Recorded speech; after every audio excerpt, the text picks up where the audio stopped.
Welcome to another day of Dead by Daylight Creation Reviews. I am full of energy, slept good, stomach full, no longer hangry, and let's jump on into this. First chapter concept, called The Future Diary by Gasai _03. Already from the start, since it's going to be a chapter concept of everything else, it will not be able to be part of the alternative killers. So, unfortunately, no matter how similar this is to any other type of killer, it won't be considered for that. And I think what's happened recently is people are looking at other people's descriptions and they're taking small templates of everything and they're kind of just essentially copying it. Because on this particular form, there's no auto template or anything like that. Which it would be nice if they just made an auto template.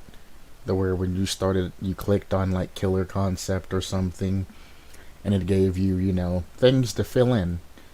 So people would be more apt to give, more detailed explanations of what they're thinking as opposed to just leaving them a blank canvas. I mean, obviously you would still have the option to click blank canvas, but, things would be a lot different. But here we are. This is also from an anime. This is the backstory. Pause if you want to watch this. I'm just trying to get down to the bread and butter. Movement speed 4.6, 32 meters tear radius. Okay, before I jump into this, if you're going to make a concept about something, you need to have some sort of general template or order. It's fine to throw it all on screen like this, but afterwards you need to, copy or paste or, reorganize everything, make things bigger, make things smaller, etc., etc. I'm actually going to come back to this. If I go up here to new discussion, it gives you a discussion title. Name it template. As you write things, let's say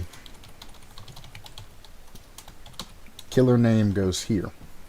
You can click on this, which gives you a bunch of options. This sets it, the paragraphs, or removes the paragraph style or adds in the paragraph style to where things, are put into a specific order.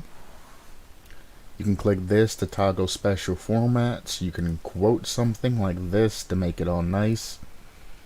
You can click on it. You can put it in like this, like code wise, if you want to type in specific codes. You can use a format like this to put in smaller details. You can you can also, spoiler warning if it's something that comes with that, but you really aren't going to use anything like that. You can insert media, pictures, upload images, emojis, things like that, and actually put files in, and spoiler warning that so you don't spoil people. I mean, there's all kinds of things. List-wise, you can do a bulleted list, so everything that you type, there's bullet points for like when you're saying things that perks do. You can do things like that.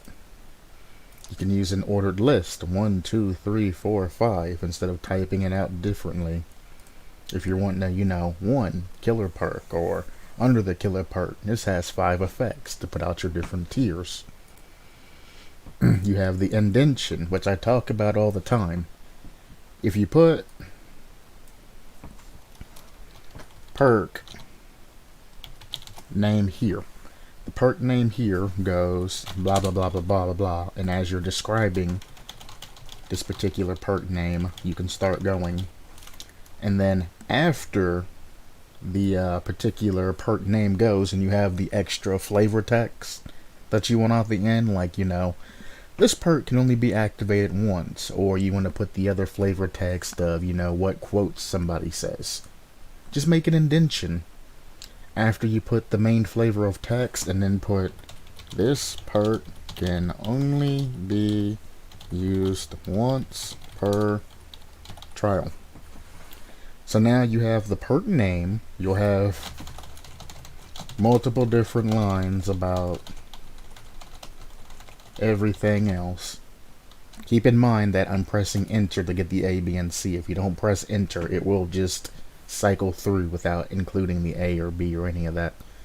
But you can put your different lines to perk, like that. And then afterwards, at the end, all you have to do is just do an indentation. And then you can put, this perk is used once per trial, etc., etc.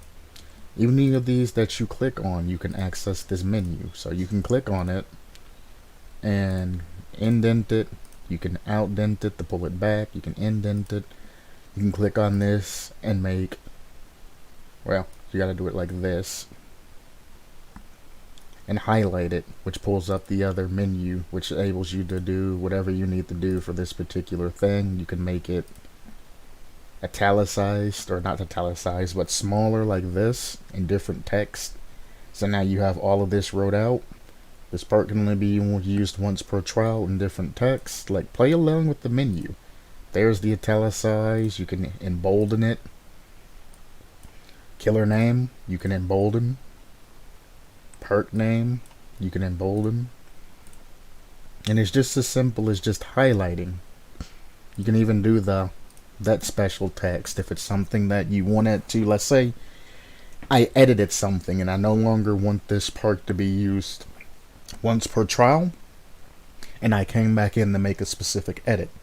Instead of deleting everything and having to reset up everything and having paragraphs and things like that mess up potentially, just copy it back in. This line is no longer relevant to it. You go like that, you go like that, boom. Now number one's the only thing that's true, and people can see that you've added edits to your post. Just keep in mind, this is still a concept. This isn't like a finished draft. The finished draft would be when behavior incorporates it into the game, but anything that you edit and change, it's nice to show people how it was before and how it is now. And you can just do simple things like that to change the way things go. This is the headings is good too. So let's say killer name's going to be the initial heading. On the second one, let's go heading 3, and you can change it there, and you can make different headings. And there's different headings per, heading types. The H3 doesn't mean it's the third heading, it's just the third style of heading. So that's 3. Well, I'll show you 2. Which then goes to 3. And then you have heading style 4, which is a little bit smaller, and heading style 5.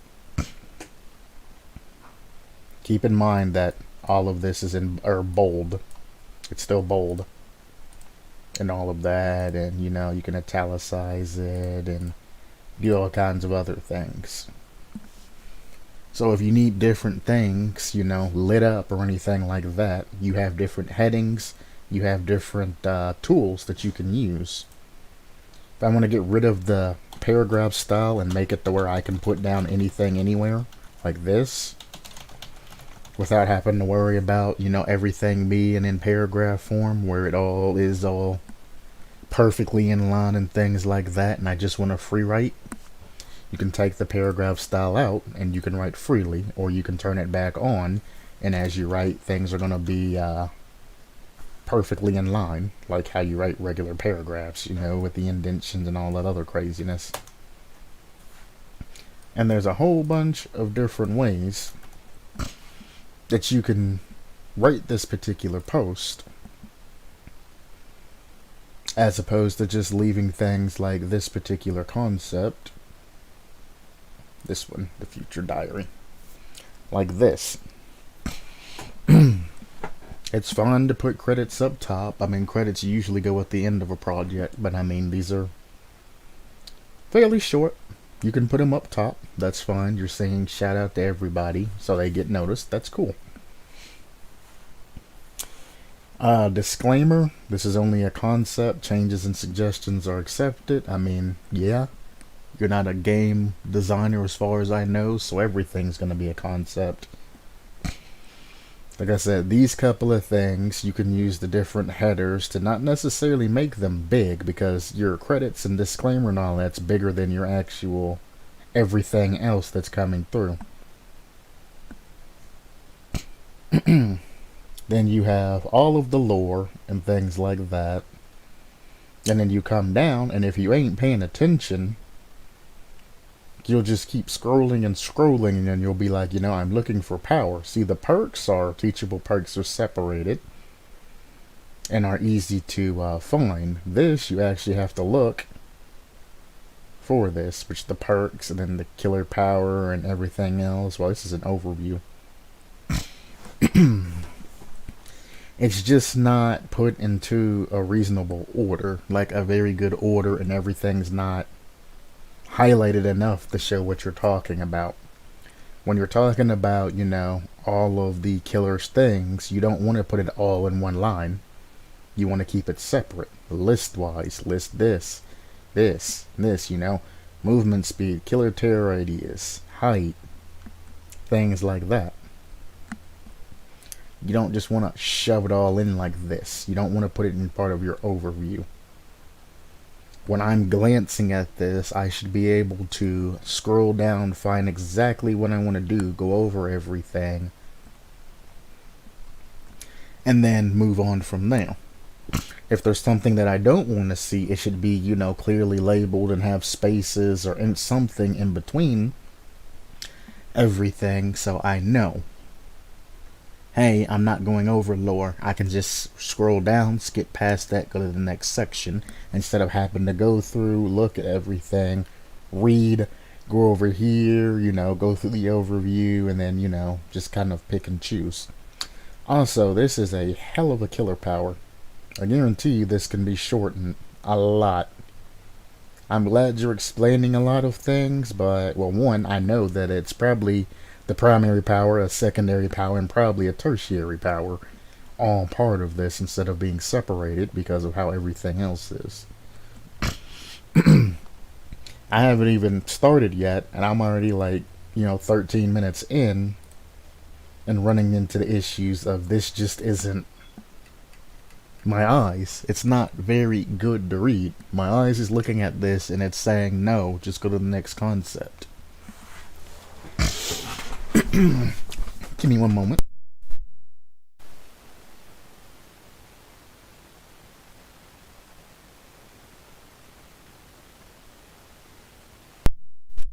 Alright. So this is from an anime. It's a chapter concept. We skip through all of this. Went over all of this. This, I guess, is the overview. The lover is an obsessive killer, able to punish cooperative and altruistic survivors while picking and choosing her obsessions. Interesting. Her teachable perks, always after you, lover's rage, and hex-tainted love allow her to become an unstoppable force and meddle in her victims' affairs.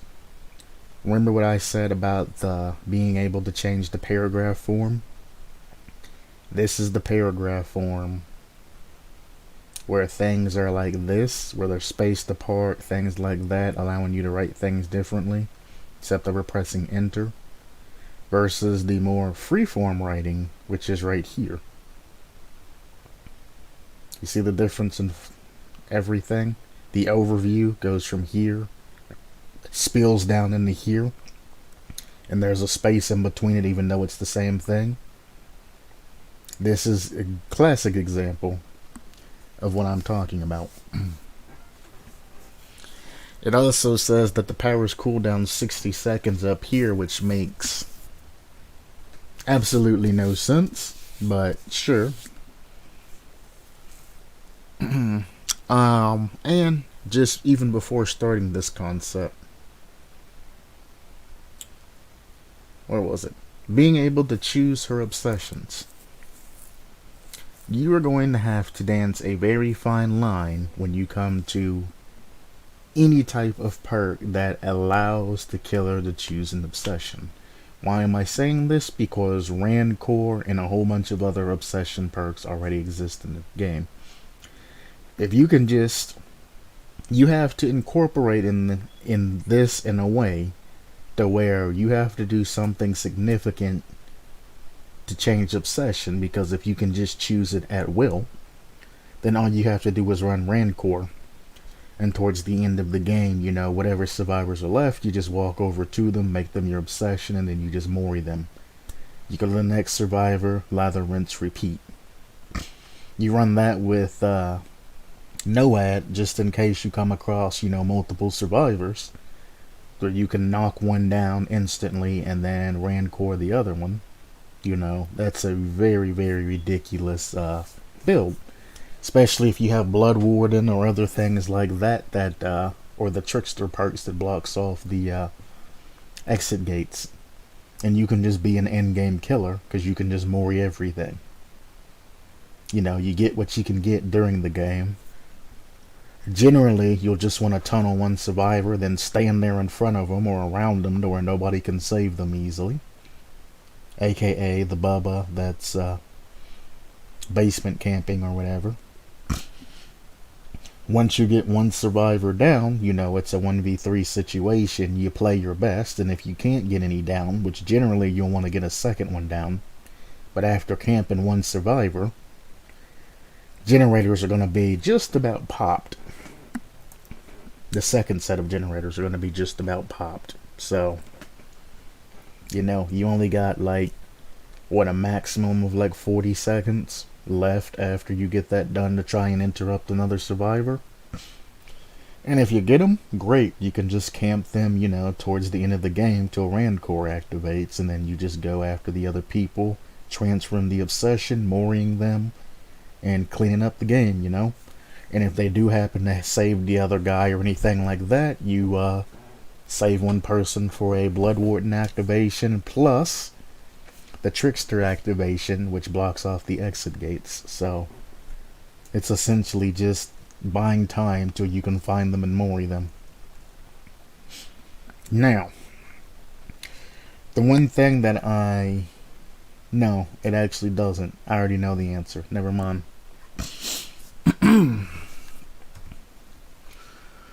Alright. Killer power. Well, just for those of you watching, I generally go over what I would like to see explained throughout the process before I go over the initial perks, so you know generally what I'm looking for. That's why I'm talking about the obsession and transfer and things like that. So when we read through this, you have context as a viewer, what I'm personally looking for as I'm going through this. We're going to be looking for clear definitions of what the perks does. We want to know all of the details that are inside of their head. If they say killer places down trap, you should be saying how much time it takes, you know, what kind of trap it is, how much time it takes, you know, etc., etc. We want as many details as possible, so when it comes to implementing the killer in the game, you can get as close to that person's idea of a concept as possible, and you're not just guessing. Well, it says they can place traps, but it doesn't say how much. Somebody could program it as being instantaneous. Somebody could program it as just the same as the trapper's traps.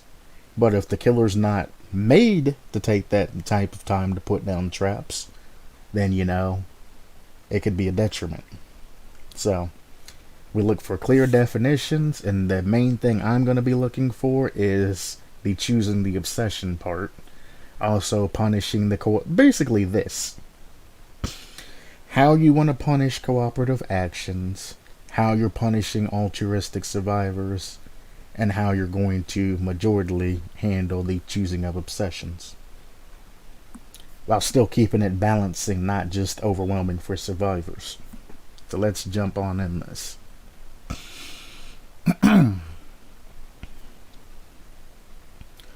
Oh, this is still more of an overview, and then it jumps right into the power. Killer power. What's mine is mine obsession's power. Okay. Allowing the lover to have multiple obsessions.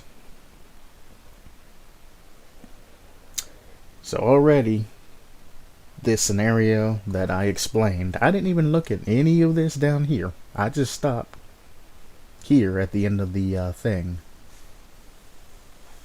I actually skipped something. Her teachable perks, always love you, lover's rage. No, I went over this to make her an unstoppable force and meddle in her victim's affairs.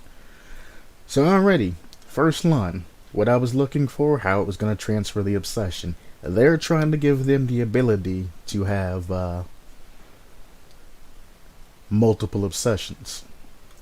By literal definition, it doesn't state whether or not, because the way it says, choosing her obsessions with an S, then multiple obsessions.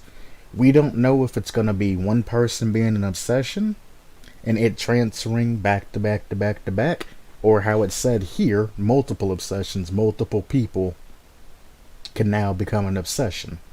If that's the case, if you manage to have two people that are obsessions and you save them to the end, Randcore activates, you can Mori them both and don't even have to worry about doing anything specifically to get those kills. So again, we're really going to zero in on how this obsession naming starts, and that's what we hope to have explained from here on. So hitting a survivor while your power is active will inflict the deadly love status effect and turn them into an obsession. I can skim down from here, here, here, or anything that's on this screen. I'm just going to skim down the first couple of words. Nowhere here does it state what the status effect is.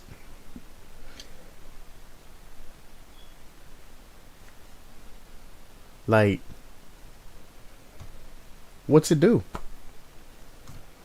It inflicts the deadly love status effects and turns them into an obsession.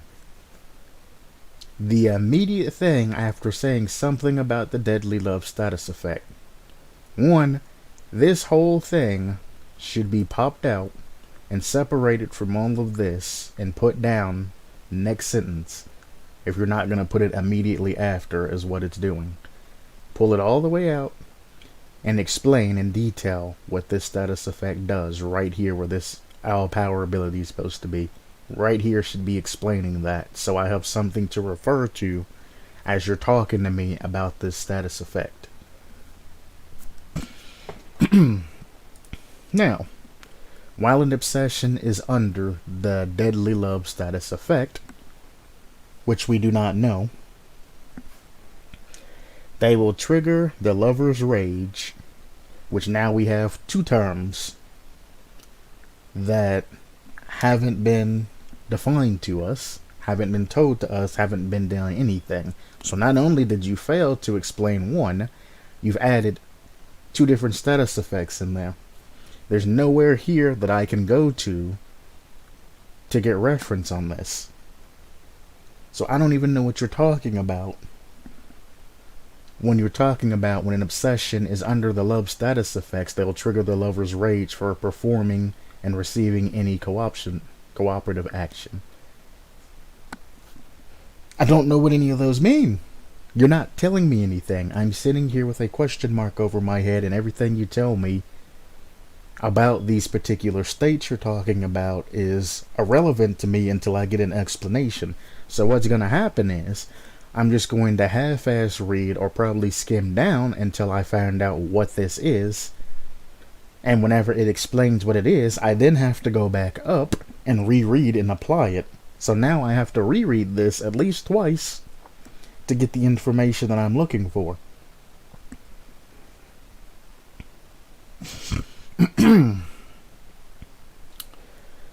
So while an obsession is under the deadly love status effects, they will trigger the lover's rage for performing and receiving any cooperative actions. If they do so, Their aura and all nearby survivors' auras will be revealed for a short time.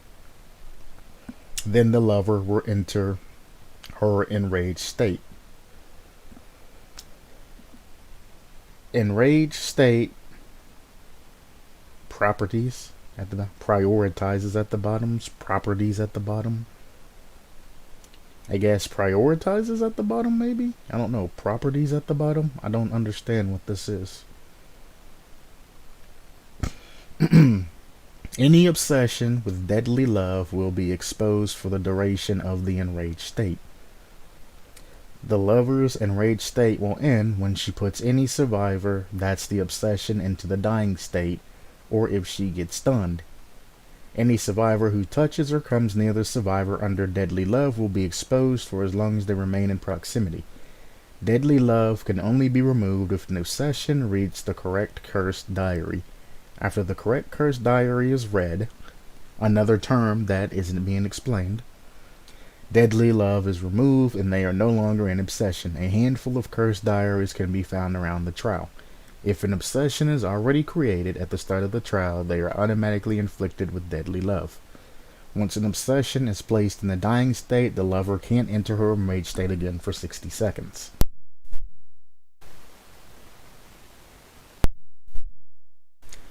So I went through this entire paragraph, and none of the other terminology was explained at all. Not a single thing. And I'm supposed to know what you mean by this. I mean, I know how to take context clues and all of that, but I shouldn't have to use my brain power in trying to figuring out what you mean for your concept. It should be clearly explained. Everything should be there. So I don't have to do any work. I don't have to guesstimate, because what's going to happen is I'm going to go over this concept again. I'm going to use my imagination to fill in the gaps. But depending on who goes over this, you're going to get a different outcome.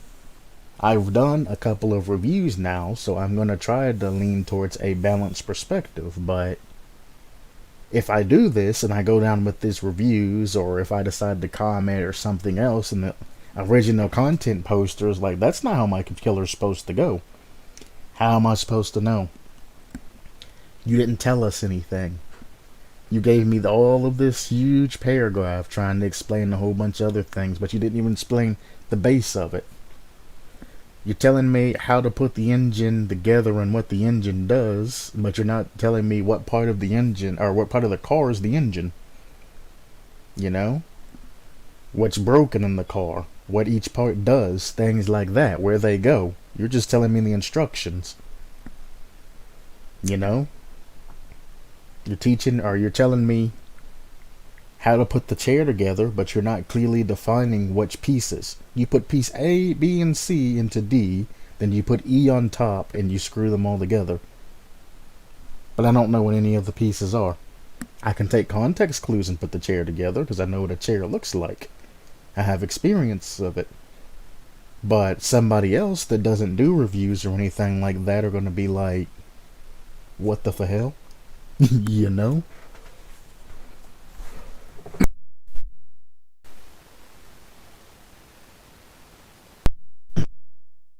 Excuse me. And that's what I've been trying to say every single concept that I go over. We do not know what's going on inside of your brain. The picture that you're picturing, you have to explain to us in detail, because we don't know. So the only thing I could know, like one, the multiple obsessions thing, I don't know.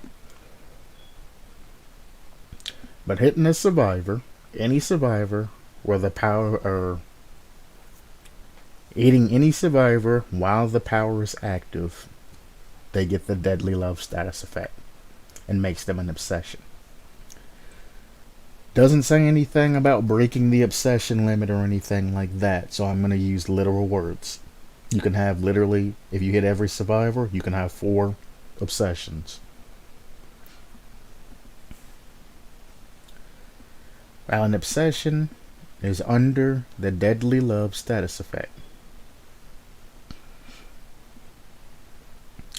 Problem. Here, towards the bottom, it says something about if a survivor starts as an obsession, they start with the deadly love status effect. I don't remember where it is because it's all just but there you go. If an obsession is already created at the start of the trial, they are automatically inflicted with deadly love. So anything essentially that becomes an obsession is inflicted with deadly love. Whether you are, well, I guess unless you lose a perk. If you use decisive or anything like that, you become an obsession, but you don't necessarily get the love curse. It's also a stun too, so it'll end whatever enraged state that they're in. But if you start the trial as an obsession, you get the curse. If they hit you, you become an obsession and you get the curse.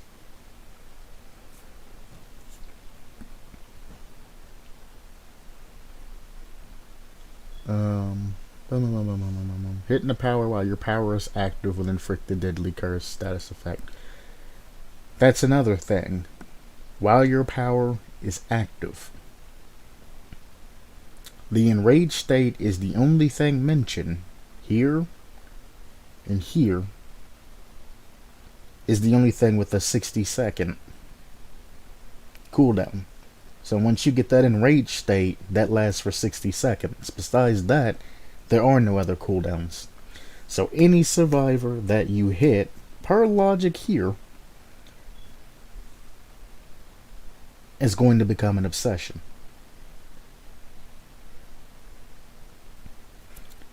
Once they are obsession, you go into the enraged state and a whole bunch of other things. Like if they perform any type of cooperative actions, the lover just instantly knows and goes into a rage state. And their locations are revealed and a whole bunch of other things that I'm not even going to go over. Essentially, all of this aura reveal and all this stuff's not implemented correctly, and it's going to need to be changed. So this entire concept already is going to have to be changed because you're changing the core aspect of, or core mechanic of obsessions. There can only be one obsession per trial. You're trying to do multiple. So if the obsession doesn't transfer from person to person, that's already one problem. Now you can get beyond the obsession if you just leave the obsession thing alone and just leave the person that you're obsessed with screwed from the beginning of already having it, and just use the deadly love or whatever it was called, status or deadly love effect. Essentially make that the obsession perk. Don't make it, just don't interrupt the regular obsession. So you'll have one obsession, and then the deadly love perk will activate on different survivors. Leave all the obsession talk alone. That stops Rancor from getting rampant and going out of control. You can still only mori one person if you run it. And it stops a lot of this flavor text that keeps looping about on itself over and over and over and over.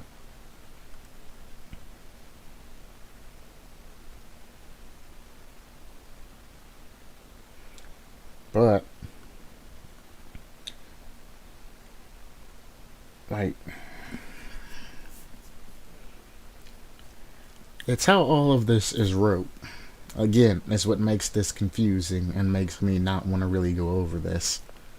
If he literally would have just taken all of this, killer power, wrote the killer power out, dash, wrote the beginning line of, you know, what the power does like everybody else does, and then incorporated everything, putting times, how long things last, etc., etc., going underneath, putting the extra flavor text and things like that, this would be so much easier to read and go over. But it's just such gobbledygook that, you know what, I'm not going to go over it.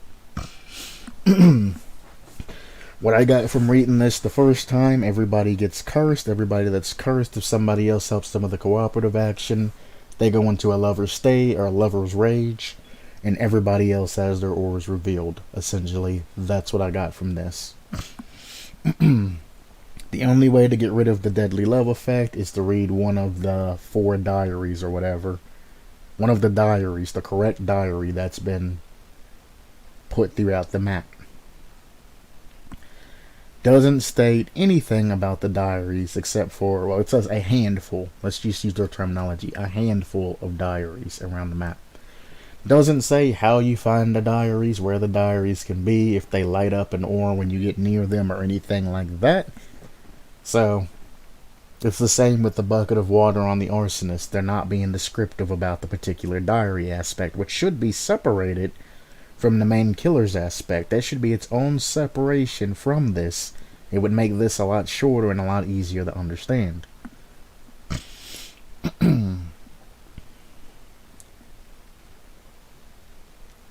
And it's just like a lot of things are just jammed in here, and I'm not gonna go and do this, seriously until all of this gets separated and rehashed out. It's a conglomeration. Alt power. Yakiteru diary holding the power button will cause the lever to pull out the diary. Reading it will activate the associate alternate power ability, which can be changed with add-ons. Aura trap. Survivors that walk always got to get the oblivious status effect. Always have to have their auras revealed. Anybody 10 meters of that. Tear radius trap. Any survivors walking within 5 meters. Excuse me?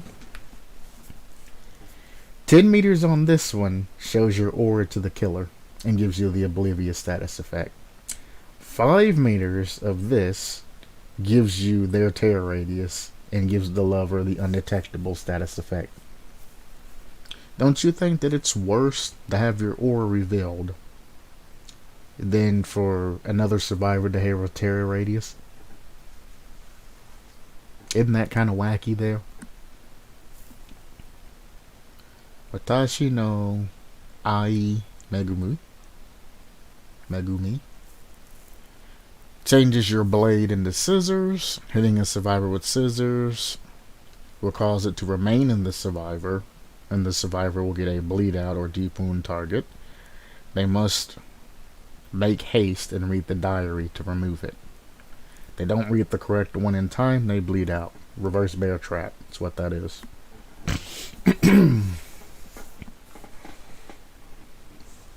90-second cooldown. And any generator with 0 progress puts an explosion trap on it. When survivors fully repair it, it puts any survivors working on it into a dying state. Fully repairing this generator does not count as a completed generator. Add-on deactivates on use. So, you can mine up a generator. Survivors then have to waste 80 seconds on said generator, but when they complete the generator, it blows up. And then it acts like those 80 seconds go nowhere because they don't even get credit for completing that generator. So now with that particular add-on, you're taking 7 generators into a trial, making it 6 generators per trial. So if you do get a 3-gen situation, you only have to cover 2 generators as opposed to 3. Don't that seem a little kooky to you? Again, this concept up here with the killer's power needs to be redone, and all of these need to be done. You're trying to incorporate way too many abilities and way too many powers into one particular killer. It's too much. There's a reason why killers are limited in power, like Ghostface, for example. Ghostface is known for essentially spying on people, calling them, getting into their head, scaring them, questioning them, what's your favorite scary movie, things like that. And when they start getting, uppity with him, he then gets pissed and then goes and essentially kills them. While he's distracting them, he's, walking around, sneaking up on them, getting in their house, getting everything he needs to get done, stalking them, and then eventually he goes in for the kill. Ghostface by base is a very, very sloppy killer. If you've seen the movies, they throw all kinds of crap at Ghostface. He's always on his back, getting tripped, getting hit, getting punched, getting just absolutely destroyed. It's real bad. But the main thing here is there's always two Ghostface killers working in tandem. There's never just the one Ghostface. There's always two working together at one point in time. Dead by Daylight took, well, the last, or Scream 4, is what the Ghostface in the game's based off of. And that uses the video cameras and, you know, the little add-ons and things like that. Those are where the add-ons are based off of. Scream 4, the movie, where he actually started recording his kills and all kinds of other things. And that's where they did. They took a concept that, you know, is multiple people in each movie. It's usually two people in each movie going around killing people and continuing the story and everything else. And they grabbed things, they broke it down to and simplified it to make it into a concept, and then they implemented it into the game. As opposed to trying to keep everything. If they tried to keep everything Ghostface or everything Michael Myers or everything Freddy, even worse, it would be ridiculous.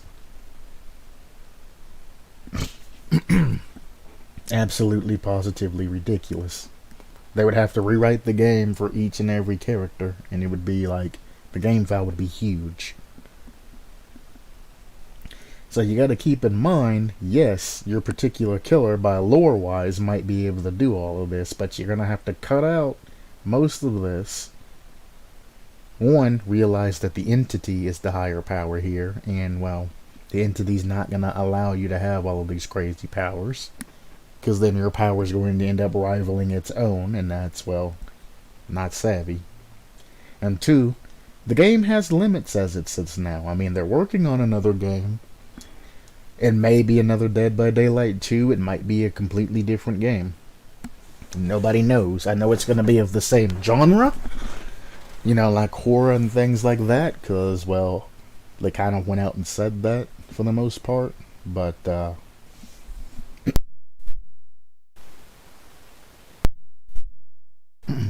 little bit. Allergies are going crazy. But, they've already come out and said that. Dead by Daylight is limited to the engine that it's on, and it's also limited to the mechanics and all of that that it initially runs on. So you can't be expecting, you know, the world of the game when it has its limitations. Perk-wise,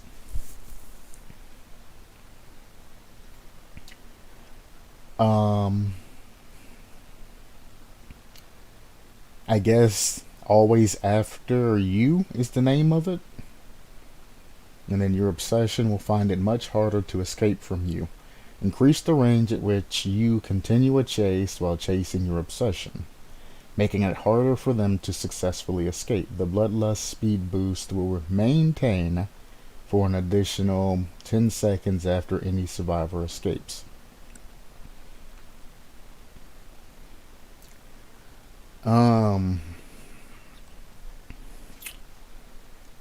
I'd hate to pop your bubble, but generally when a survivor gets rid of bloodlust, it generally comes from the killer either being stunned or breaking a pallet.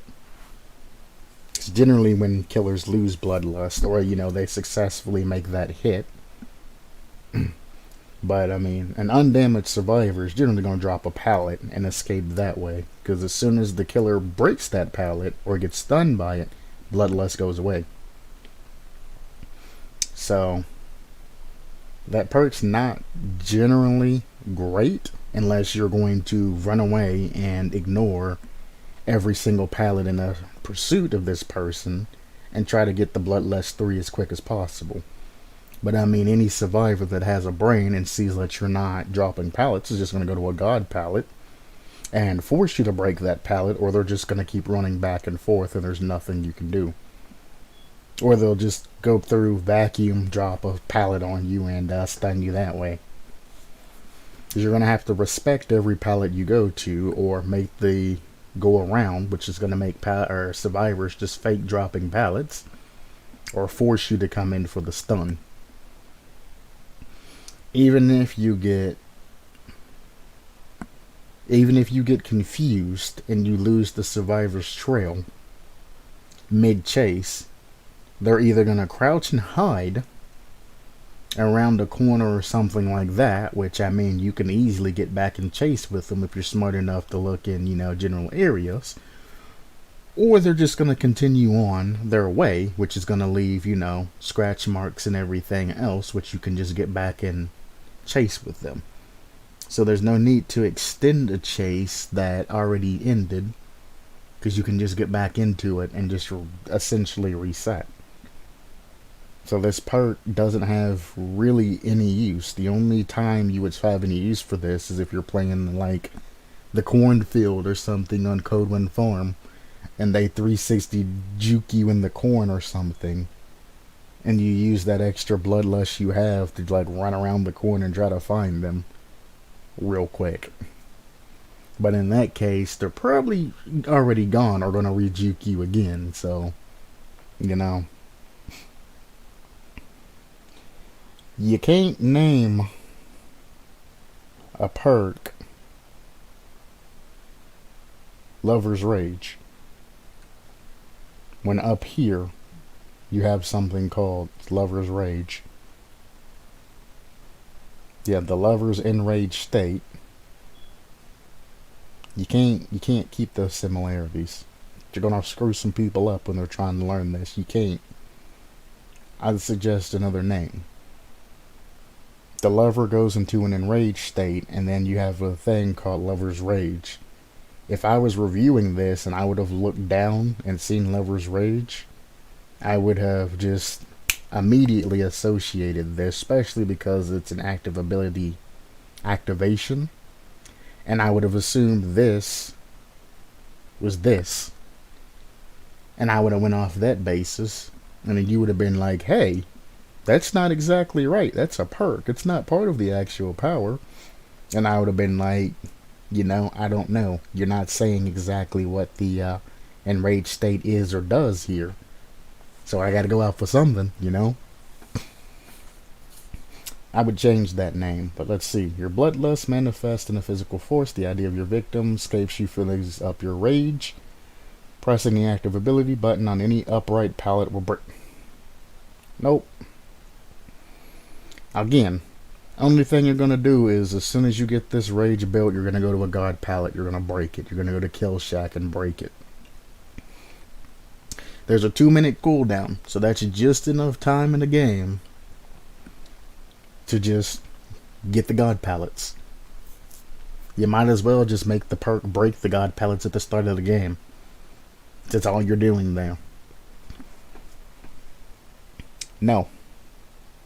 I don't agree with any type of perk that forces survivors to pre-drop their god pallets or they lose them. No. Absolutely not. Survivors get mad when other survivors use god pallets. You don't think what kind of rage they're gonna have when they're just chilling and the killer walks up and just breaks a god pallet in front of them? I would rage quit. I would never face that killer again. Anytime I seen that killer, I'd be out. I'd DC and go play another game. Nope.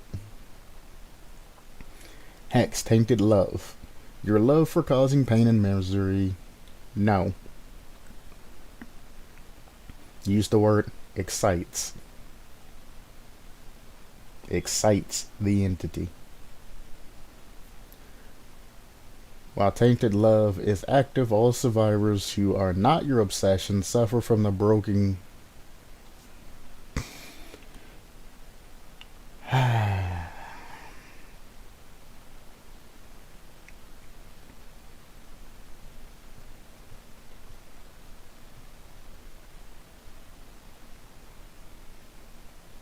I feel like a broken record.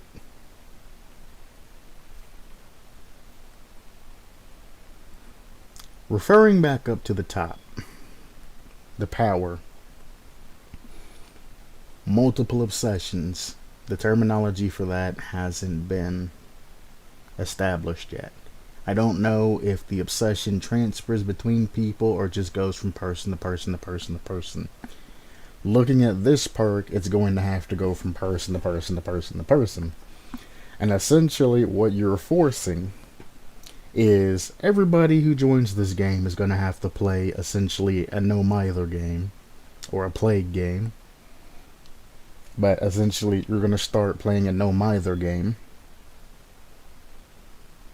unless you walk up to the actual killer and you give them a free hit. Once you give them that free hit, then it becomes a regular game and you don't even have to worry about the hexes. So once you've hit all 4 survivors, your hex becomes useless. Then everybody in the lobby is going to have a haste buff of 6%. All cooperative actions are going to be 25% faster. So, in that case, survivors are just going to walk up to you, take a hit. Once they all get hit, they're going to continue to play. They're going to be able to do gens 60 seconds instead of 80 seconds. And if multiple survivors jump on a single generator, that boost is going to be bigger and bigger and bigger and bigger. So I mean, 4 survivors are going to be able to do a generator because you get 1.25 per survivor. 4 survivors would be like 1.75 times speed. So 1.75 times speed plus the 25% faster makes that twice as fast. So 4 survivors will be able to complete a gen in 40 seconds. And that's without them running any type of excess perks to supplement that to make that even higher. So you gotta think about that too. It'll make SWFs that are 4-man groups, they can just stay together and do gens one at a time. By the time they do 2 gens, it'll be about the same as you normally playing, getting a survivor down and hooking them, the 2 gen pops that you generally are going to get if they're not gen rushing you. It's essentially the same. So you got to keep that in mind. But I mean, if they all work on different gens, it takes 2 minutes. Remember, 2 minutes for the first and second stage to get to the third stage, so they can hook for 2 minutes. If they're able to complete generators in 60 seconds, if there's 2 gens by each other, that particular survivor can do 2 gens in about the time their friend goes to their death state. So that's 3 gens that the other survivors are going to be on. 1 survivor will be right next to another gen. It'll take like 5 seconds, 10 if it's a decent amount. And as soon as that survivor dies, you're going to have 2 more activations of the 5 gens. So if you try to camp with this particular perk, by the time that 1 survivor dies, all 5 generators are essentially going to be done. They got to do 5 generators. They're saving 20 seconds per generator. That's 100 seconds that they saved in time. It's 120 for their friend to die. So you're going to have to really get your butt moving. And you're trading a 5% haste buff on killer for a 6% haste buff on survivor. So they're still getting the 1%. Well, it's not 1%. The killer ends up getting more because they have a higher number. But percentages wise, the survivors end up getting a higher percentage buff. Also, the 25% on all cooperative actions are faster. So as long as they stay together, it's more than enough for multiple survivors to work on 1 generator because it's going to make up the time. Plus that 25% cooperative buff mixed in with Dwight's perks will take that buff up way higher. You're going to be just banging out generators left and right. Before that first person on the hook even dies, they're going to have all 5 generators done. Ain't that a weird world? Weird world. Oh, here we go. The Enraged State properties. You put all the way at the end of the concept. Beyond the perks, beyond the powers, beyond the little add-ons that are still essentially powers, all of that. Instead of keeping this with this, you waited till the last second to put these down here. Was this edited? Was this edited to add them in? I gotta know. No. This was by design. You waited till the last second. The last thing that you were gonna tell me. After I went through this entire concept with question marks over my head. Now you're gonna tell me what you mean. It takes a certain kind of special to do this. The lover will emit a map-wide scream to announce her enraged state. Grants undetectable status effect. Movement speed of 130%, which is a 5.2. Lunge range open times 0.8. Michael Myers tier 3 is 0.6, by the way, which is a build-up of 3 different tiers. And you're just going to go straight to 0.8, huh? Interesting. Survivors hear non-directional music, box tune playing within 40 meters, unable to use the diaries while she's enraged. She has slightly blurred vision, inaudible whispering, immediately ends when placing any obsession into the dying state, or if the lover gets stunned. This doesn't even explain how this is incorporated in all this gobbledygook up here.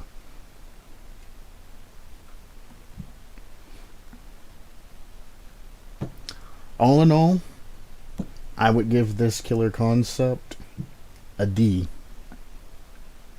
I would give it a Z or an F, but the Fs are for the killer concepts that input something and their entire concepts like a sentence long like this.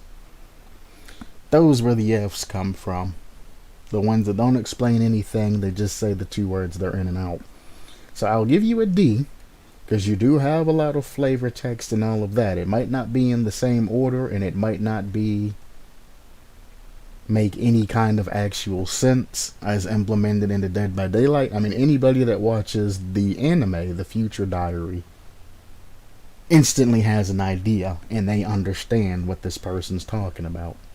They'll get, the ability to fill in the gaps. But somebody like me that's never seen Future Diary, I'm just looking at you like, what? What are you talking about? What are you talking about, bro? None of this makes sense. You've even included chase music and things like that. Like you've put words on paper, which is a good start, but then you need to go through and redo everything. And somebody even voted you up, I guess, for the concept of anime. They said, anime, cool, yeah. But I doubt they even went through and read all of this. So I'd give you a D overall. I'm not going to comment. I don't even know what I'd say. I mean, I guess ask them to... No, there is no polite way to ask somebody to make things a lot clearer to understand and read and incorporate everything you want to say into that. Because I mean, if I was like, I don't understand what you're trying to go with this particular concept, it's going to elicit a negative response. If I say, could you clearly explain what the concept is, they're going to say, bro, I wrote like a freaking story up here explaining what everything does. What do you not understand? And if you ask you, what do you not understand? The first response you want to say is, everything. And if you say send everything to somebody who took the time to write this out like this, and they think they're explaining it, you're asking for an argument. I don't want to reread this concept altogether, and I don't want to copy and paste and quote everything to get clear responses. I'm abandoning this one. Everybody has one that you just gotta kinda, nope, I'm done. Hit the brake, turn off the road, I'm done. This is gonna get a D, and I'm not gonna go further down into this concept until something's changed. If I try to break it down, I'm gonna get a headache. I still have work to do today. No. No. No. No. No. No. I'm gonna have to put a disclaimer in the YouTube video too, to just skip to roundabouts an hour. Actually, let me do this now before I forget.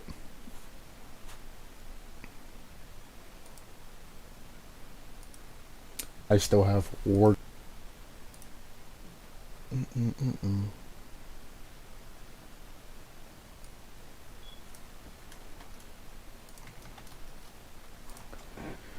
Skip to around an hour and 2-ish minutes. And 2 minutes to skip the fluff.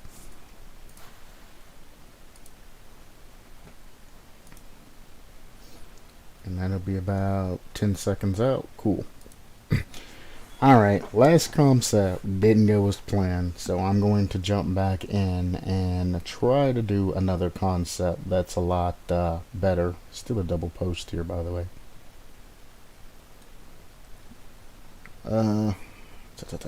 That's just the map concept for the blight. Alright. Concept of a map they've been working on for the blight. Love to see and hear what you all think. Here I go over the features for my map idea and what it consists of. Again, it is a lot of, it's by Sincere Fiend. So, the same things that I said for all of his other maps. It's good to have architecture and things like this all out, but an actual map would be nice to be have incorporated into this, as opposed to just happen to vision everything myself. Didn't I go over this? I did go over this. You must have changed something. Oh, in that case, I'll just leave a concept. I would love to see an actual drawn up basic map so I could envision things more clearly.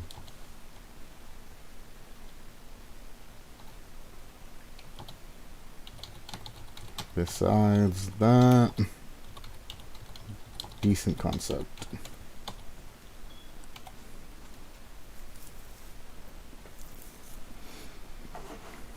So I've looked at all of this. This has different rooms for each thing. This is the one that I said the only thing I could see that's similar to the architecture and all of this is Alcatraz.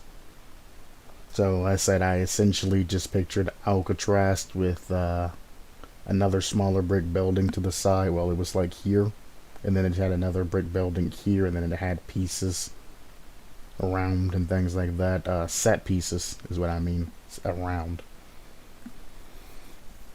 There was the greenhouse as well. So I actually went over this entire concept, but it still popped up as new for whatever reason. So it doesn't say that it's edited. I wonder why it popped up again. I don't know. I did this very recently, so like 1 or 2 streams ago on my Dead by Daylight creations, I went over that if you're interested. No, I'm not going to leave a link in the description because I've been doing so many streams here recently. Back to back to back to back. I couldn't tell you. I know it was in the last couple of days though.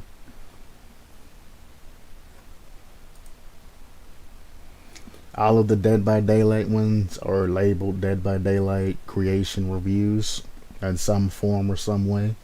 So, which I forgot to put in this one.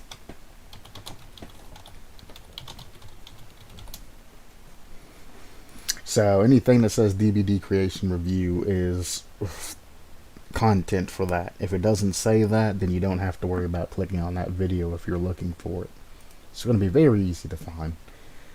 The Gladiator. We actually talked about the Gladiator yesterday on stream about are you not entertained? And everything like that. Everybody knows gladiators. You know, sword, shield, arena fighting, or Colosseum fighting. His power is arsenal. Through years of intense training, the Gladiator knows how to use a wide variety of weapons. The Gladiator's powers are tied to the arsenal he brings into combat. The Gladiator brings a weapon and a piece of equipment into trial. Gladiator enters the trial with the spear weapon and a shield equipment by default. If the Gladiator opts to bring multiple weapons or pieces of equipment, he can cycle through them using the control button. Bringing any weapon add-on removes the Gladiator's spear, and bringing an equipment add-on removes the Gladiator's shield. I wonder why he went spear as part of Gladiator.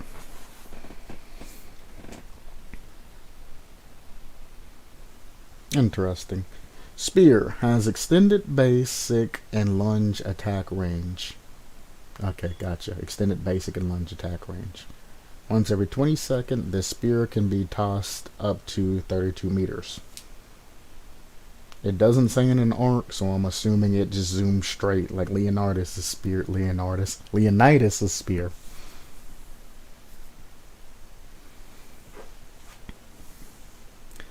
Shield. After being stunning by a pallet, quickly press the secondary power button to cut the stun short and return the pallet to the upright position. Gain a speed boost after doing this. So it's a parry. So if you parry it, you reduce the stun duration and the pallet bounces up to the upright position. Only problem I have with that is if you parry the pallet, what stops the survivor from just slamming it back on you? Because it says it cuts the stun duration short, but you're still going to be stunned for a little bit of time. So as soon as the pallet goes back upright, you're going to have to incorporate something to actually block the pallet from being used for a couple of seconds, or the survivor's just going to slap it back on you again, and you're just going to be sitting there back and forth parrying over and over and over till either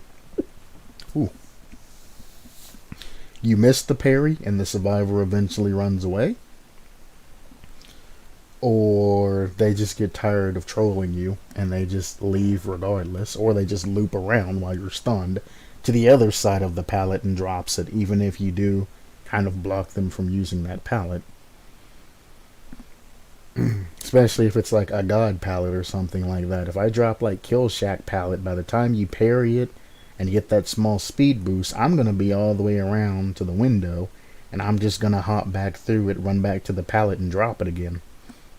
So, you got to keep in mind when it comes to things like that, that survivors can't just exploit it and just keep pallet stunning you. Now we go over, also, add-ons. This is very nicely set up for add-ons on the shield. The Iron Flail. Flail makes your lunge attack a Whirling Strike. Hold down the attack button to spin your flail. Every 2 seconds you spinning your flail, you gain a Whirling Strike token up to a maximum of 6, which grants you benefits based on how many tokens you possess. When you release the attack button, you perform a lunge forward. Whirling strikes can be cancelled.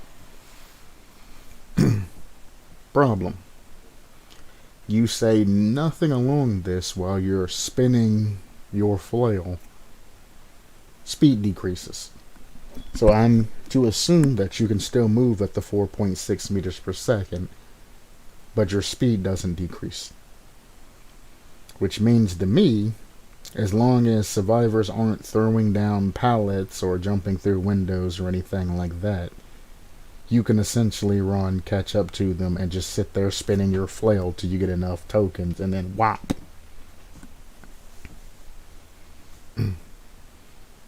So, I don't know. There's a maximum of how many tokens? A maximum of 6. At 1 token, you strike survivors are inflicted with the deep wound effect. 2 tokens, struck survivors are inflicted with deep wound and mangled effect. 3 tokens, healthy survivors that are struck are put into the dying state. 6 tokens, but you're only using 3 at a time. So, plus the Whirling Strikes can be cancelled, so you can just save up tokens, and then the next 2 survivors you hit are going to instantly go into a dying state. So at the beginning of a match, I'm just going to run towards a generator, charging up my whirl, and I'm just going to run around the corner of the generator and slap the crap out of the survivor that's working on the generator. Just like it generally happens normally when a killer's coming up. That's 1 free hit into a dying state. You then start the whirl again, chase the other survivor if there are 2.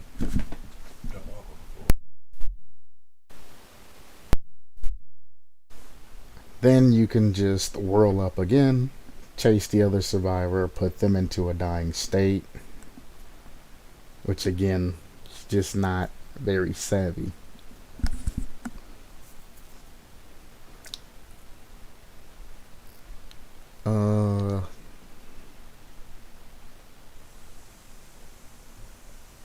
Yeah. So something needs to be added here to either decrease the particular amount of, well, I wouldn't even use tokens. I would just use a gauge that has 6 notches on it, for one. And I would make it to where when you're not whirling your particular flail, the gauge slowly decreases, so you're not just storing anything. And if you really want that, you can always make an add-on that makes it to where, you know, an iridescent one that makes it to where the gauge never decreases. I would make it just decrease significantly slower as opposed to not decreasing at all, but I mean, it's your concept. It's just my suggestion. But as it's put now, flail's way too OP. You can just charge up your flail, walk over to a survivor, and one-tap them. You don't have to stalk them. You don't have to do any of that. Walk over, slap them, charge your flail up for 6 more seconds, pick the dying survivor up, take them to a hook, and you know, you're recharged, ready to go. If another survivor's trying to do a flashlight save or anything like that, all you gotta do is just go after them and slap them down, and they're done. It's kinda really OP. It's also a common add-on. Remember that. So this is one of the add-ons you're going to get all the time. Still Trident. Trident has extended lunge attack range. It's the same as the spear. Why add in a Trident when you initially start him out with a spear? It don't make that much sense.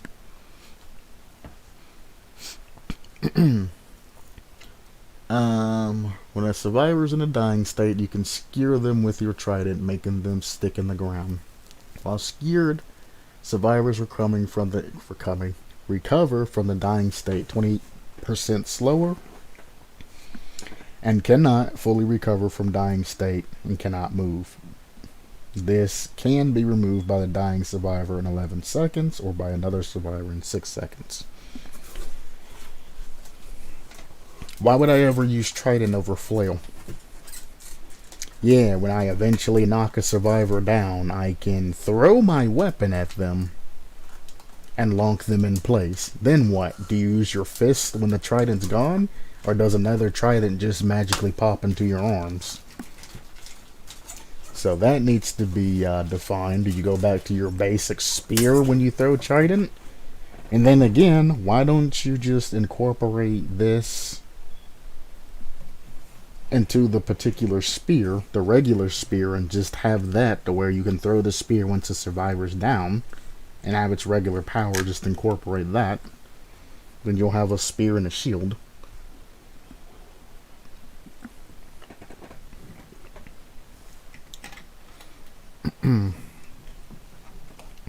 Don't know, it's just very odd and doesn't have any type of speciality to it to where I would ever really use the trident.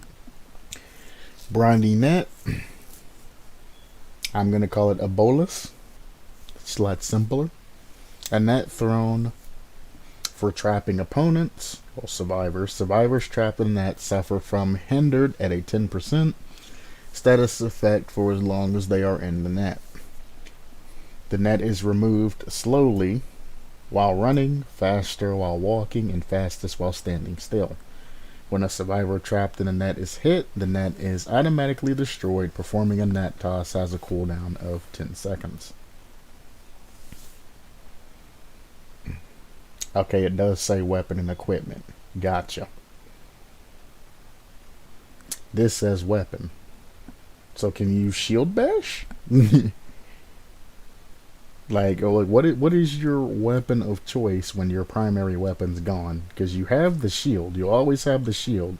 What it said is if it replaces the weapon, it's going to replace the spear. And if it says equipment, it replaces the shield. Remember that.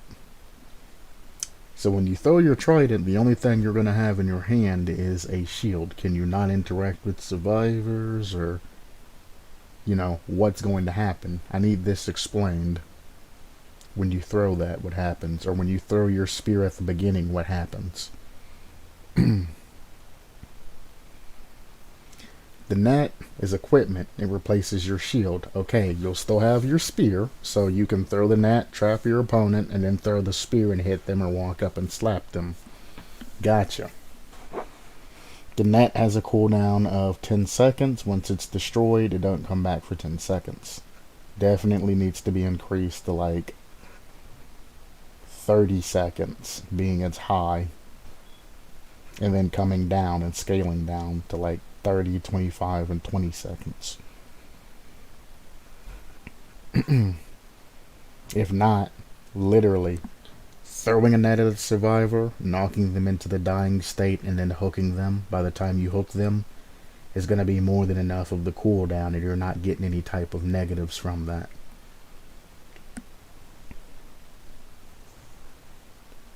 Did it even say how long it takes? No, it did not say how long it takes for the actual net to come off. Just that it's faster the slower you're moving.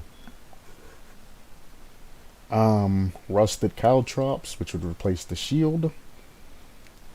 Oh, also, the net, it's not bad because it slows survivors. It can run with the flail as well. Keep that in mind. I can charge up my flail while you're in the net, and I can just bop you down. So that'll be your power couple, essentially, there. Flail and net. Common add-on still, by the way. Caltrops, sharp traps. Sharp traps. Tacks? Traps? I guess caltrops are technically a trap, but either way, Gladiator starts with and can carry 20 caltrops and can deploy up to 30 at a time. Survivors who step on caltrops have them stuck on them. Survivors suffer from a 5% debuff to healing, repair, sabotage for each caltrop stuck on them. Caltrops take 4 seconds to remove and are removed one at a time. I'm giving Siege flashbacks. For those of you who don't know, there's goo, or gooey, or whatever it's called, is the name of the caltrops that one operator throws, and they explode into a doorway. If you step in them, well, they poison you, and you remove just one out in a couple of seconds, and then you can go about moving around again. But yeah, the noise activation of you stepping on the caltrop, the and then the time you have to stop to pull the caltrop out is the use of that. Gladiator gains a caltrop every 4 seconds when placing a new caltrop. When 30 are deployed, the oldest caltrop is replaced. I wish you would have said that first before the other can place up or deploy up to 30 at a time. And that's it. Never mind.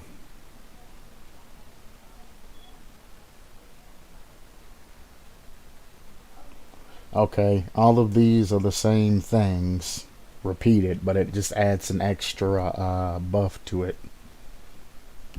So commons, just the weapons. Uncommons are the weapons with buffs.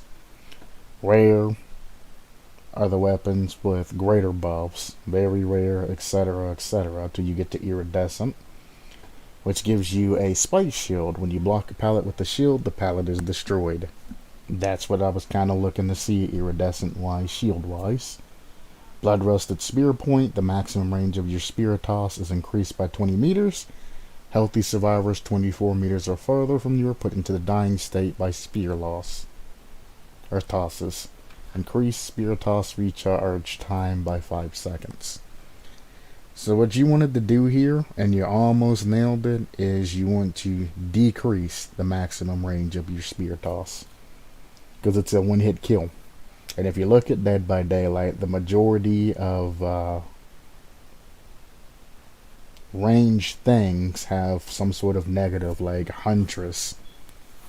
I don't know about, nowadays, if she's been buffed or anything like that, but the last time I played Huntress, the amount of hatchets that she could carry was reduced to like 1 or 2. And then you could use add-ons to increase the amount of hatches, but you would have to, essentially waste that spot. She had iridescent hatches. As soon as the hatchet hits you, it puts you into the dying state, but she only had like 2 to use. So there's the toss-up there as an example. So the maximum range of your spear should be decreased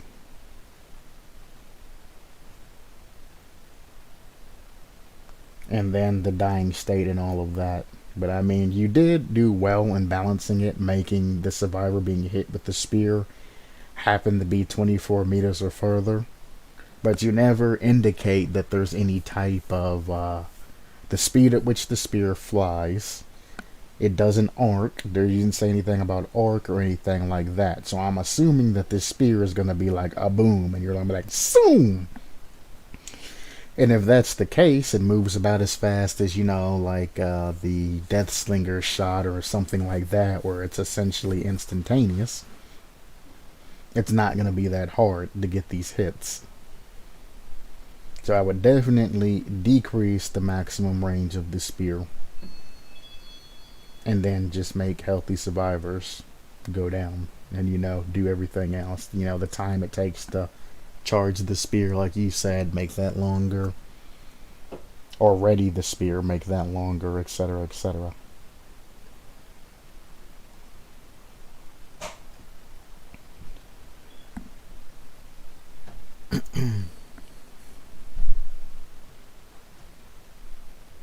Are we good?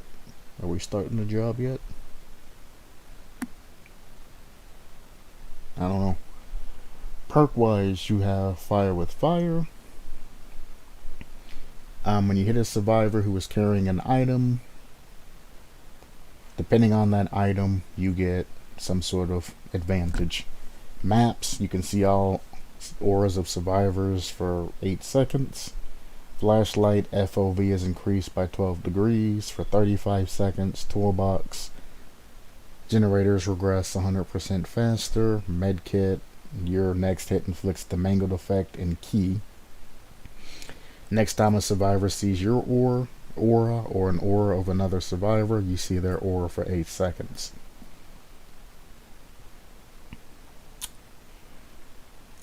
I'm going to throw this out here and say you didn't think about other killers when you incorporated this particular perk in there. Also, what you're having here is way too big. And there's also no type of cooldown or how long any of this takes effect, except on the ones that say it. Example. The next time a survivor sees the aura of you or another survivor, you see their aura for 8 seconds. The best key in the game, I think, gives you like 8 seconds of use just by base. Why should you have this every time that they trigger their key? Even if they trigger their key for a second on you, you're going to see their aura. If they're running empathy and they just happen to have a key with them on top of that, and they're just running an aura build or anything like that, you essentially have aura read on that survivor anytime any other survivor's injured. So you have to keep in mind that this can be exploited by a killer. If they see somebody that has a key, bam, they hit that person, and now that person's marked. They really don't need to do anything with them. So if they use their key for whatever, you know, the key only has a couple of things you can put on it. You can put on the save your key for later. Well, there's 2 save your keys for later. One, I guess I'm going to leave out the green key because, I mean, there's other chords and things like that that you can use on the green key, and I'll go more specifically with the purple and iridescent key, because what I was about to say applies to the purple and iridescent key but doesn't necessarily apply to the green key. But the only use that the key has is opening up hatch. When it's not in use for opening hatch, it's good for reading auras. That's about it. Like, that's it. You're going to read the auras of another survivor. You're going to read the aura of killer. And then you're going to open up hatch.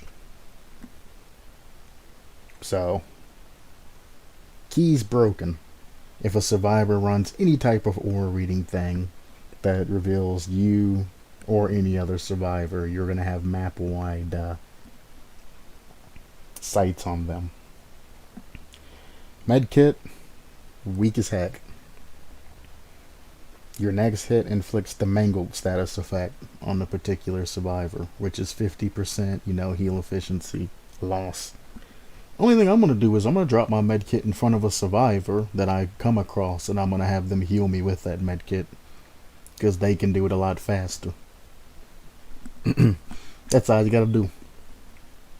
The only thing you're inconveniencing them is if they barely escape you and they want to heal when you're nearby. Again, there's no time limit associated with this perk, and there's no time limit associated with this perk. Toolbox is way too OP.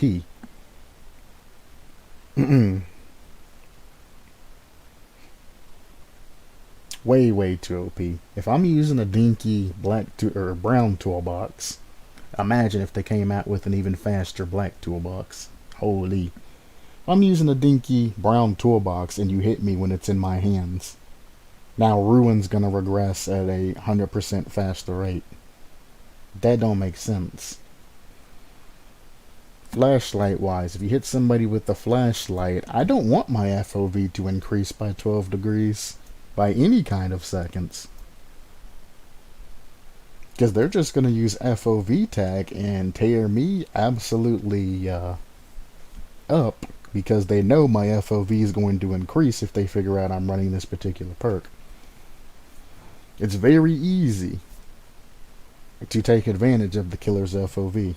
It really is, especially when you're doing 360s and things like that. I'm good on that FOV increase. Plus,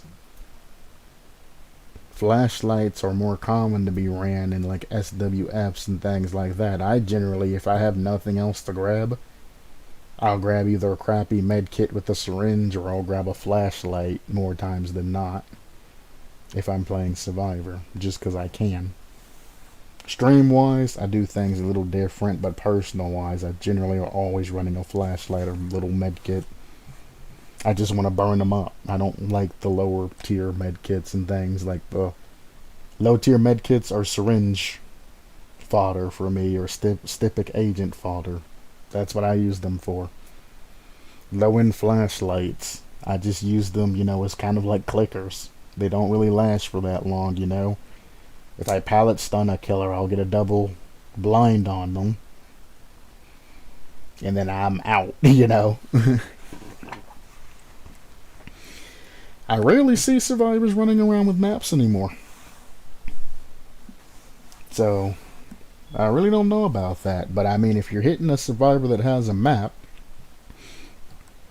and you're seeing the auras of other survivors, which again should be like 4 to 6 seconds. You don't need 8. That gives you time to look around, see where all the survivors are, and then reinitiate chase with the survivor that you're currently chasing. You don't need all of that extra time. You just need to be able to, hit that survivor while you're in cooldown, look around, maybe do a quick 360 to see which gens are being worked on, and then continue on.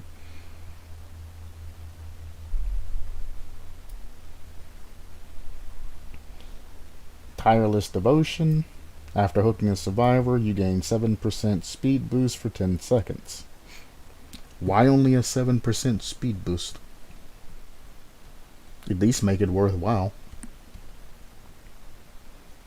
So I mean, after like this perk, well, I guess technically it takes 3 hooks. So you can get 3, 6, 9, 10, you can get 11 speed boosts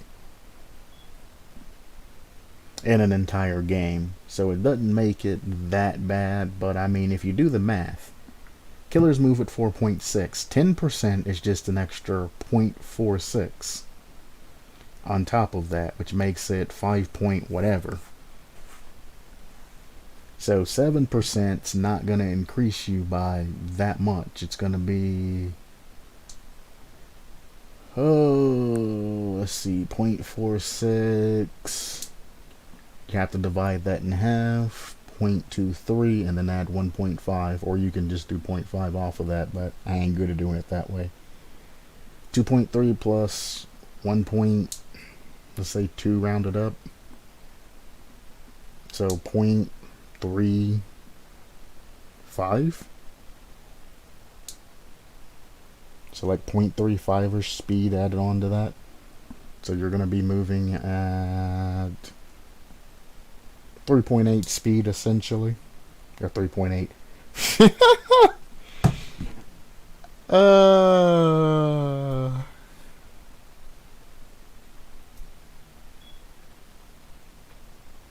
Wow. You're going to be moving at just under 5 meters per second for about 10 seconds. I mean, it's not bad, but I mean, it's not really that good either. But I mean, every killer has that meh perk. So I guess that's what that's going to be. When a survivor within 22 meters of you gains a speed boost, you gain a 15% movement speed boost for 5 seconds. This has a cooldown of 60 seconds. So you're trying to nullify sprint burst and dead hard and everything else. And all of the other speed perks is essentially what you're doing. You're getting that speed boost. Some of them perks longer, but about the same or longer, so greater than or equal to what they're getting. What kind of sense does that make? Then what's the point of me running dead hard? I run dead hard, I get that small speed boost and dodge or iframes, but then you're gonna immediately get 15% speed for 5 seconds, or I'm 99ing that sprint burst. You come in, I get that speed boost to try to get away from you, and you're right back on my butt, moving even faster than I am. Keep that in mind. And you're knocking me down anyway. I mean, like, come on, man. Think about that. So, no. I like the concept of a gladiator. Using add-ons as weapons, I mean, yeah. I've said that it's a good idea, especially when it comes to magicians and things like that. Using add-ons as weapons is a viable strategy to take a base killer concept and then supplement them with more actions. Even though early on, that person that didn't have any type of balance or any type of game plan tried to do the same thing, I said no. The way they tried to incorporate it was ludicrous. They were just throwing crap at the wall and hoping something stuck. None of it stuck. Cordyceps for the Gladiator, this guy, is sort of incorporating it more like how you would like to see it. Obviously, some things need to be worked out. But, you know, it being rebalanced, brought into an actual realistic realm of possibilities, and then further tested in public test beta, this could be a viable killer. He has nothing close to any other killer in the game, so I mean, like, you know, I don't know. Alternative killer wise, I honestly don't know. The closest one that I'd say he's anywhere near would be like Huntress, and that's just the aspect as they're both pursuers. I mean, I'm reaching for straws here. I mean, technically Pyramid Head's a pursuer too, but you know, Pyramid Head's horror. This is just a gladiator. The Huntress is a hunter. It's the closest thing I got. She uses a hatchet. She uses a fire axe. Well, just a regular axe. And I'm reaching for strolls. So, yeah, alternative killer wise, I'm going to say no. Plus, this is implementing a whole new system, as well as different weapons and things like that. So, doesn't necessarily fit the bill as well. Because we're not trying to change any core game mechanics in the alternative killer portion of that. We're just trying to make it to where you have more options to play a specific killer style, like a Michael Myers. Instead of stalking people to get power, you have like a vampire that has to hit survivors to get power. Things like that. All in all, was a very good concept. Everything was written out. He actually used, you know, the different aspects that I was showing you earlier. The bullet points, or the bold statements, and mixing things up, giving, you know, the add-ons. Everything is separated beautifully. I don't have to read all of this smashed together. Anything that needed to be explained, it was explained, you know, one after another as part of one sentence. Anything that was different was split up. Only thing it has is a little bit of balancing problem, so I'd say I'd give this a B. This is a good B concept. This is a template that you want to go off of. Thumbs up. Good job, guy. You gave me all the information that I needed for the most part, and explained the concept that you have well. There are some things that are missing, you know, and some things that needed to be nerfed and things like that, which is why I'm not giving you a complete A. But B's not bad. If you want a more detailed grade, like actual like American grade system, I'd give it a B minus. But a B is a B is a B is a B. It doesn't matter if it's B plus, B, or B minus. B is B. Again, the grading system that I typically go off is more of a college grade scale, where it's kind of brutal, but I mean, if you work your way up to higher grades, it means something. F is failing. Nothing was put into it, nothing's explained, everything is crappy, you know. You might as well take that concept, throw it into the dumpster. Nothing that can be pulled from it, nothing can be programmed for it. You wasted your time writing it, type of deal. If anything gets an F, gone. D. D is like earlier, that other person's concept that I went over. And he went through.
I mean, you know, if it's a concept or any type of thing like that, you have, you know, everything basically set up.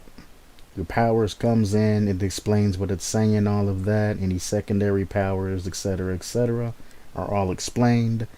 All the things you're trying to bring to the tables explained, at least enough to where I can get an idea of what's going on. Doesn't matter if you include any type of add-ons, because they're going to be subject to change regardless. And if your perks actually look like time's gone through it, you know, like an average amount of time's gone into your actual perks, not just BS perks you rammed in just because.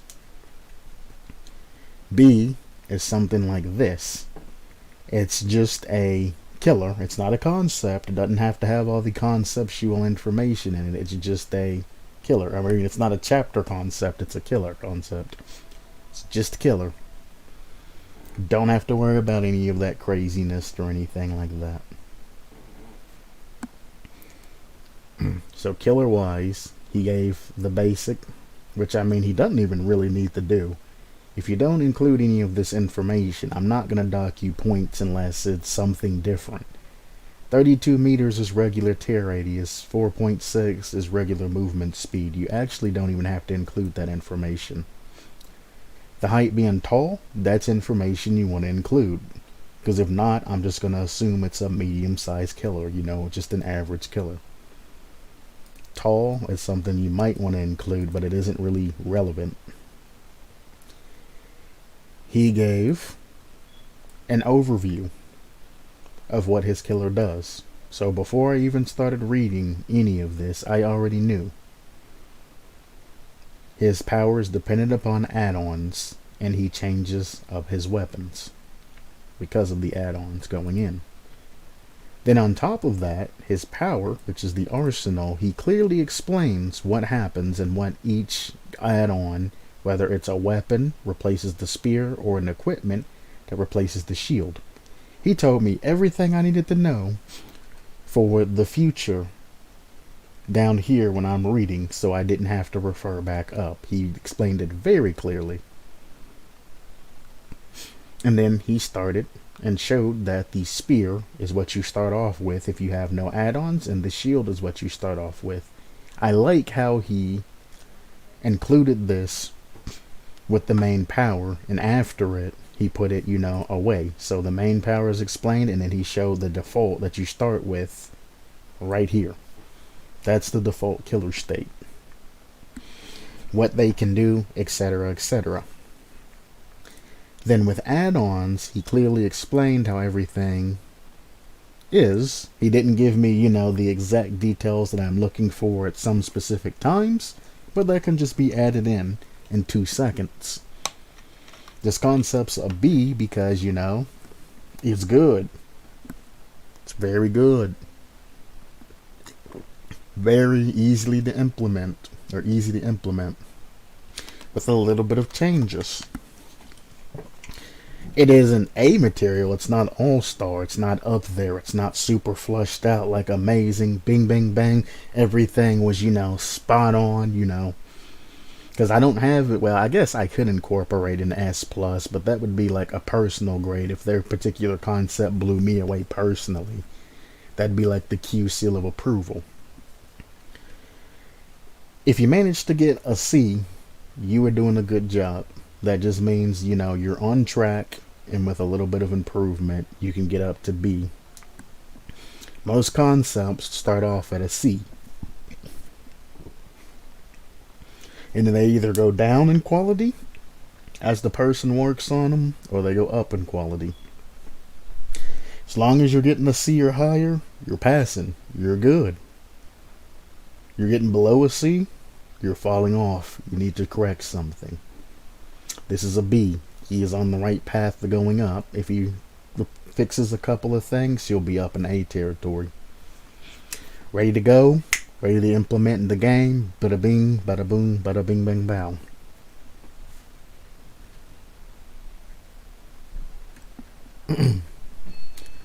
Alright, we got done just in time. Hour and 46 minutes. Guy is here finally to deliver the rock for the actual driveway, because we were just fleshing it out and doing everything we needed to do beforehand. Well, he'll be here within the next hour or so. That's what the call was. He'll be here within the next hour or so. So I need to get ready for that. Driveway's gonna essentially be done. I think we're gonna get most of it done today. Finish the rest up tomorrow. Things are gonna be good. So thank you anybody for stopping by. And remember, I'm supplementing my lifestyle. You should supplement yours too.